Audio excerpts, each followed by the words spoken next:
it has been exactly 1 year, 3 months and 18 days since President William Ruto took office. A government that has received praise and criticism in equal measures.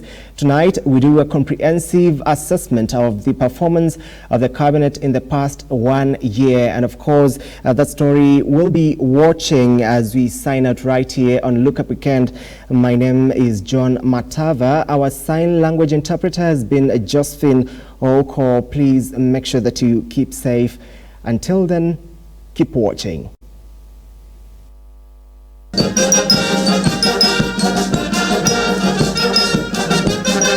It is 1 year down the line since the Kenya Kwanza government took oath of office from its predecessors.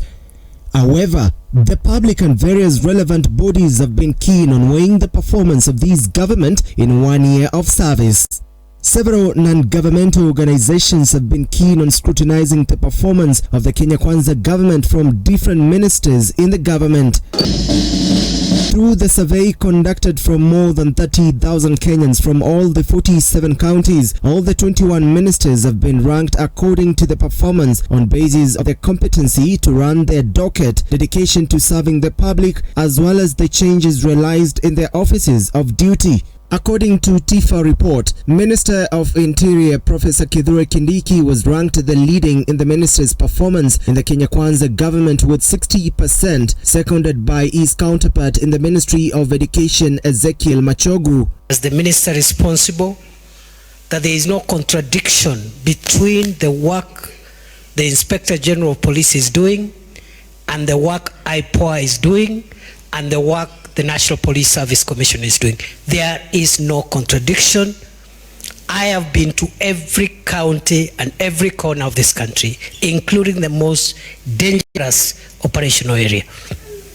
And I want to tell you, for those who understand the risk, the exposure that our officers go through every day. Through his dedication to fighting banditry and restoring peace, more especially in the North Rift region, where there has been lawlessness caused by livestock theft, has been seen as a scaling factor in his credible performance within 1 year in the office. Mukora usikubali apite na wewe, kwa sababu katika hii vita ni yule atapata mwingine mapema. Si ni kweli? Si ni yule atapata mwingine mapema? So wewe usikubali akupate kabla hujafanya jambo. Kindiki's top ranking as the best performed minister as per TIFA's report has been compounded with his office being one of the government's offices with less expenditure. His traveling abroad is limited as compared to other dockets, with the security levels in the country indicating an improvement with 70%. Kama wataki kukoma wizi wa ng'ombe, wahame Kenya watafute nchi nyingine. Kama hawataki kukoma wizi wa ng'ombe, hawataki kuhama Kenya, tutawasafirisha one way. As compared to his counterpart, the Education Minister Ezekiel Machogu, through the new CBC curriculum, bagged the second position in the government's ministry's performance. Since his ascension to the office, he has been pushing on the fight against exam malpractices in the just concluded 844 curriculum. The ones who scored between 001 to 099 were 2,060 candidates, which formed 0.15%. The number, therefore, total number that sat the examination was 1,406,557, translating into 99.34%. However, through the controversies that arose from this year's final examination that marked the end of the 844 system, the public has been questioning his ranking as the second in the performance. Nevertheless, the measures that he has orchestrated towards the success of this year's examinations, despite the counter challenges, makes his performance stand out. Today, the young people are struggling with the value of Mr. Ezekiel Machogu's grades. In view of the fact in our possession, we have today taken an unprecedented step and written to key education stakeholders for a partnership to secure and defend the integrity of the Kenyan exams and the certification that accrues from it. In the wake of fighting the menace of understaffing in the public schools, more than 20,000 teachers have been employed within the first year in office, reducing the cases of teachers downing their tools. It is through the government declaring to invest in the education sector, dedicating more than 60 billion Kenyan shillings. Nipatia shujaa anaitwa Ezekiel Machogu huyu. Nimefanya kazi na yeye. Leo mambo ya CBC tumeitatua kikamilifu. Leo Kenya tumeajiri walimu 56,000 wapya in the last 1 year. However, with the high cost of living, Kenyans have been lamenting of high inflation, faulting the Ministry of Energy due to failure of lowering the fuel prices. According to Kithure, Davis Chirchir, heading this ministry, was ranked to have dismally performed in 1 year in the Kenya Kwanza government with 40%. We've made as a team today. I went to the National Control Center and I was there with the whole team, including the chair lady, the PS, and all the senior managers as they restored the network the whole night. And even as we speak this morning, we are finalizing the restoration.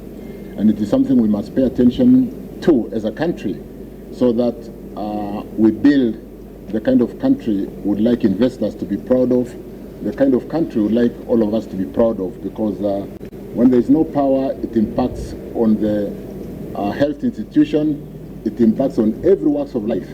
And it is not something that anybody would pride of to have this kind of downtimes. I've got a written statement which I will share with you, but allow me to basically go through it very quickly, and we can do the question and answer, because I said we know where the problem is and we are addressing those challenges. It's bound to happen again, but we will look at serious maintenance, but the gist of it is lack of investment in the network for a long time. And when I go through my statement, you'll appreciate that the fact that we've continued to connect customers on the last mile, we've continued to build industry, and we've not built the network in the last 5, 6, 7 years. And there is so much constraint in the transmission of electrons from wherever they are generated. And sometimes the network drips when it is overloaded. Yesterday was caused by an overload between Kisumu, Moroni, when there was sudden demand, and the line that between Kisumu and Moroni is dimensioned to carry 80 megawatts. The high cost of fuel has made most Kenyans to experience hardship in their businesses, with most of them pointing fingers in the Kenya Kwanza government due to its failure to accomplish its promises of reducing the cost of living after ascending on power. Many having more questions than answers, now requesting the Kenya Kwanza government to avoid excuses and devote themselves to fulfilling their promises. Amekuwa rais wa promise ambayo imekuwa ni ghadhabu kwetu sana, sababu tukimwona akizungumza kwanza tumekuwa na machungu sana kama wa Kenya. Tuko na machungu mengi sana, sababu kila mara akizungumza ni kutuahidi hadi paka tutahaidiwa paka lini kama wa Kenya. Sijaona performance yenyewe ambao mheshimiwa rais ameweza kuperform juu. Hata nikiweza angalia maisha inaenda tu, gharama ya maisha, economy inaenda ikiwa juu sana. Juu kiweza sema tu economy, kama anaweza tutengenezea mambo na economy inaweza kuwa iko sawa sana, kwa sababu hii mambo ya gharama isiwe iko juu sana, hali iko juu sana. Juu sasa tuangalia sisi mwananchi wa chini, vitu kama stima ambazo tunafaa tunatumia ziko hali ya juu. Hapo awali nyuma serikali iliyopita nilikuwa naweza kujimudu, naweza kuleta chakula kwa meza, lakini kwa sasa imekuwa ni hali ngumu kabisa ya maisha. Kwa asilimia, kwa performance ya 10/10 naompa 1%.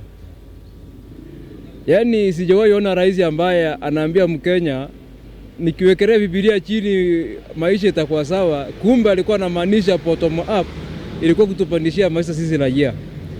Na aliambia mwana bodaboda ataanza na yeye, kumbe alikuwa anaanza na sisi kutupandishia bei ya bidhaa sote. So ile kitu namuomba kama rais, kama ataenda kutumbia wananchi leo, angalia vile ataweka subsidy, atashughulikia mambo ya kupunguza bei ya bidhaa ambazo ni muhimu kwa mwananchi wa kawaida. John Matava, Look Up TV, Nairobi.